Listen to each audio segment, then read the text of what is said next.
Assalamualaikum warahmatullahi wabarakatuh.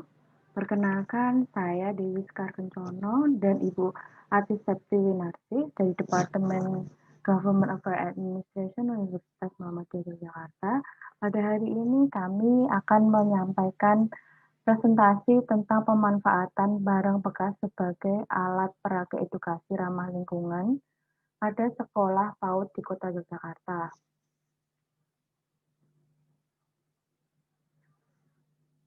PKM ini diawali dengan keprihatinan mengenai ketersediaan alat peraga edukasi untuk anak usia didik dini yang berada di Kota Yogyakarta.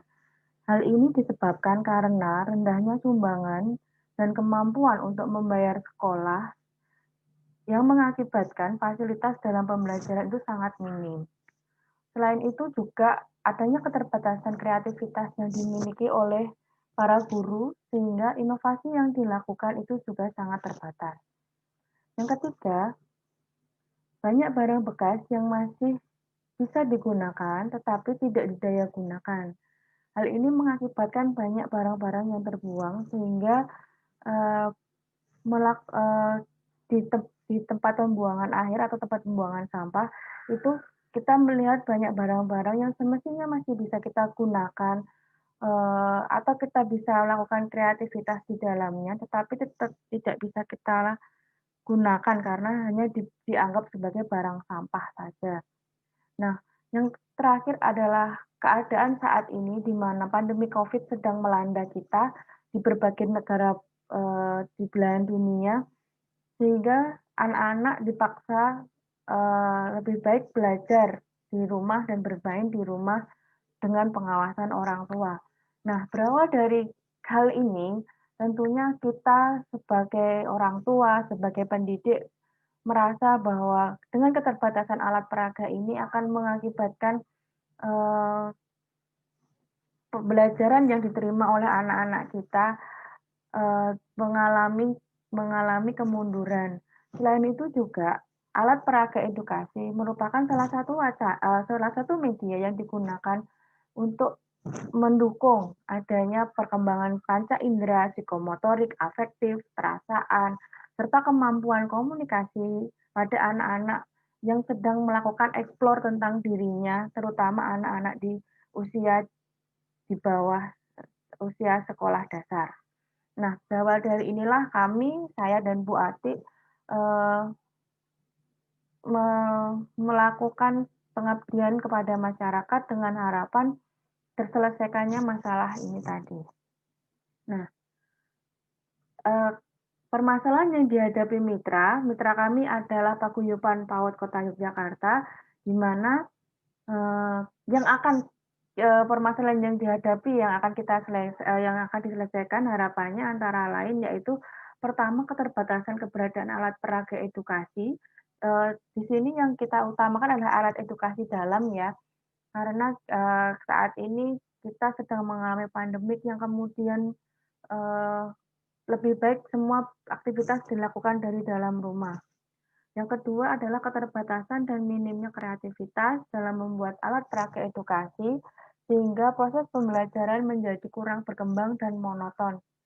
Jadi bisa dibayangkan ya Bapak Ibu audiens bahwa ketika kita sebagai pendidik hanya sebatas memberikan instruksi secara noise atau suara saja, sedangkan pembelajaran kita secara daring, tanpa alat peraga, tanpa visualisasi gambar yang lebih jelas, itu akan membuat anak-anak mengalami kesulitan menerima konsep dan kompetensi yang harusnya dicapai oleh anak-anak selama proses belajar di rumah dengan orang tua dan eh, capaian kompetensinya itu kemungkinan bisa tidak tercapai karena anak-anak di bawah usia sekolah dasar itu masih melakukan eksplorasi terhadap diri mereka dan belajar mengenal hal-hal di sekitar. Nah, kemudian keadaan pandemi COVID ini sebenarnya juga menjadi permasalahan bersama karena apa? Siswa dipaksa belajar dari rumah, sehingga peran guru ini kemudian diambil alih orang tua murid dalam proses belajar mengajar, sehingga mau tidak mau orang tua harus memiliki terobosan bagaimana anak tersebut memiliki, kemampuan atau mencapai kompetensi yang telah ditetapkan dalam kurikulum. Sehingga, keberadaan alat peraga ini menjadi salah satu upaya untuk memvisualisasikan, dan menyampaikan konsep pembelajaran secara lebih baik dalam masa pandemik ini. Nah, metode pelaksanaan yaitu, penyelesaian masalah yang dihadapi pemerintah kami lakukan dengan beberapa tahapan. Yang pertama persiapan. Persiapan ini diawali dari survei yang kami lakukan terhadap, beberapa PAUD di Kota Yogyakarta, terus kemudian kami melakukan kerjasama, dengan Ketua Paguyuban PAUD sehingga tercapai, kesepakatan ya, permasalahan mendasar yang dihadapi. Nah, kemudian kami membuat rencana kerja yang kami konsultasikan dan kami mohon izinkan ke LP3M UMY, kemudian juga, eee menetapkan timeline, kapan pelaksanaan dan lain sebagainya. Terus kemudian tahapan kedua, itu adalah tahapan pelaksanaan, jadi kami mengantar surat, kemudian berkomunikasi dengan ketua paguyuban, terus kita menentukan kapan harus dilaksanakan. Jadi pelaksanaan kegiatan ini sekitar bulan Juli, 2020 kami, mengundang perwakilan dari setiap PAUD, kurang lebih yang hadir sekitar 20 orang dan beberapa, wakil dari wali murid sehingga, proses proses pelatihan ini juga tidak hanya diikuti oleh bapak ibu guru PAUD, tapi juga oleh orang tua wali murid sehingga pembelajaran, pembuatan alat edukasi ini juga bisa dilakukan oleh orang tua wali murid. Yang ketiga adalah tahapan evaluasi. Nah, tahapan evaluasi ini, kami melakukan, evaluasi setelah kegiatan berlangsung, yaitu dengan, melakukan survei kepuasan terhadap capaian pembelajaran setelah, menggunakan alat peraga itu seperti apa. Nah, hasil kegiatannya yang pertama, kegiatan pengabdian ini diisi oleh narasumber, yaitu Ibu Tasya dari Little Bini Tipuran. Beliau merupakan juara lomba pembuatan APE edukasi untuk anak usia PAUD, sehingga, saat pelaksanaan ini, peserta diharapkan membawa barang bekas, yaitu seperti kaos kaki bekas layak, botol susu bekas, cangkang telur, dan sendok plastik bekas yang sudah dicuci bersih ya di sini karena kita mengingat, sedang sedang dalam keadaan Covid, terus kemudian ini merupakan barang-barang bekas dan kita juga harus memperhatikan kebersihan dari alat yang akan kita pakai.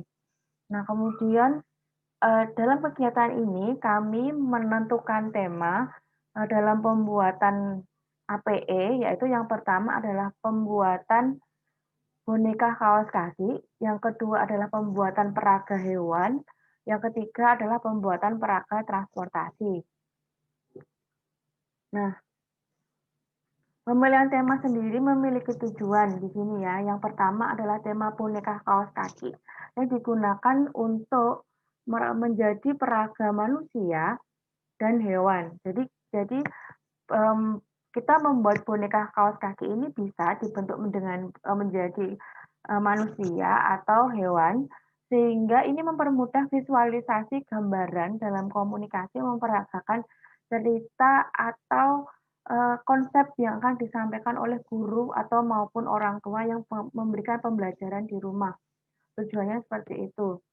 Yang kedua adalah tema pembuatan hewan, alat peraga hewan dari botol bekas dan cangkang telur.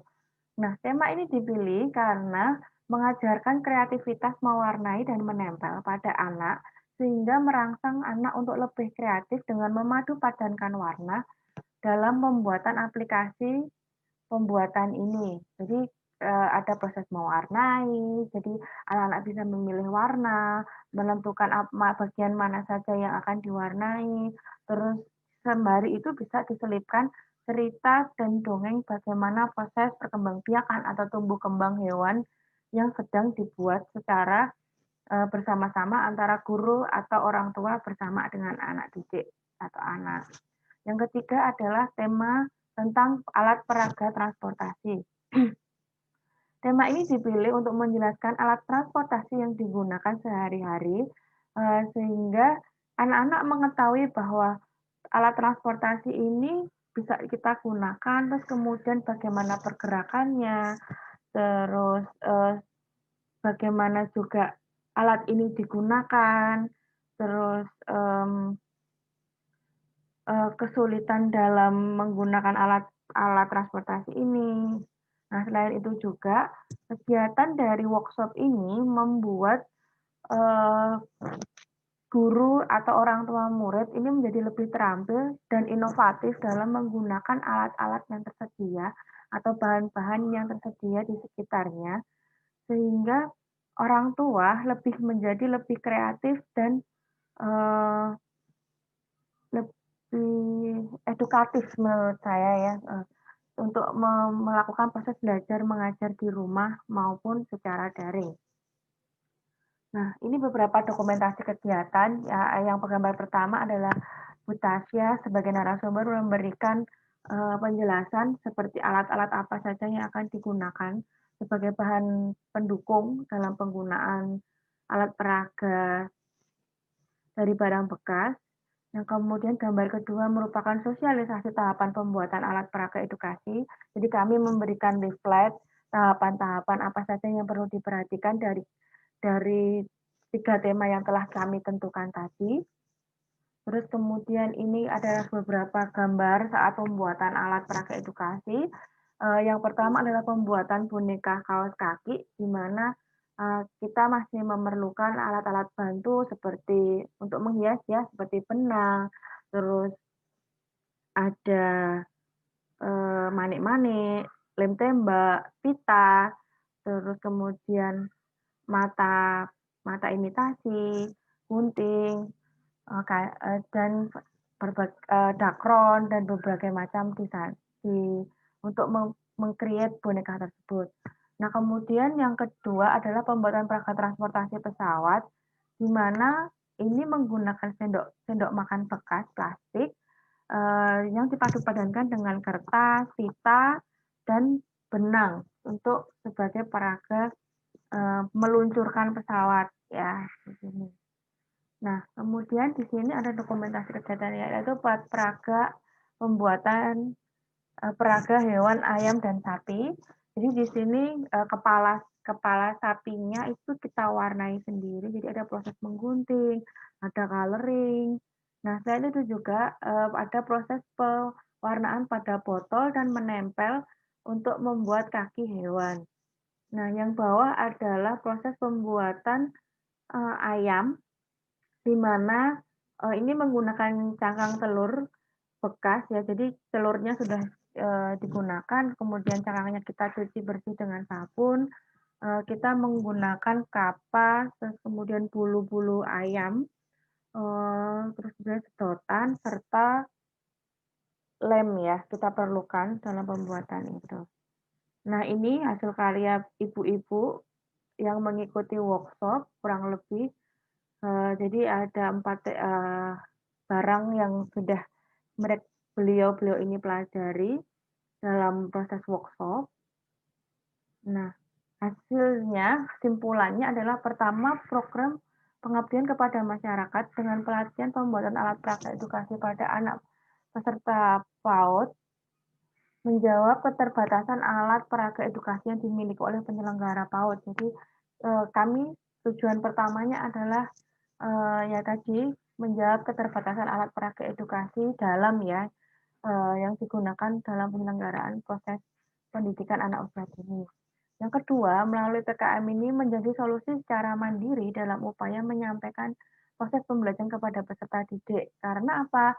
Dari proses yang sudah kita lakukan melalui workshop tadi, otomatis harapannya meningkatkan inovasi dan kreativitas baik dari guru, orang tua, bahkan dari anak-anak sendiri untuk membuat, alat pembelajaran mereka baik di rumah maupun di sekolah. Yang ketiga, dari sisi guru, guru bisa lebih dini dalam menyiapkan bahan pembelajaran kepada anak-anak. Jadi misalnya, untuk minggu depan kita akan melakukan kegiatan, telling story atau mendongeng. Jadi dongengnya dongeng apa? Fabel atau mite. Nah, kemudian kita perlu mempersiapkan tokoh-tokoh yang ada di dalamnya. Jadi kita bisa memperagakan secara visual dongengnya kepada anak-anak. Yang keempat, melalui pemanfaatan barang bekas akan tercipta alat peraga edukasi yang ramah lingkungan dan murah, serta mengurangi sampah yang masih bisa dimanfaatkan. Oke, sekian presentasi dari kelompok kami. Kurang lebihnya kami mohon maaf. Terima kasih atas perhatian dari Bapak Ibu semua di sini. Kami membuka kritik dan saran untuk perbaikan proses pengabdian kepada masyarakat kami sehingga bisa memiliki luaran yang lebih baik. Terima kasih. Wassalamualaikum warahmatullahi wabarakatuh.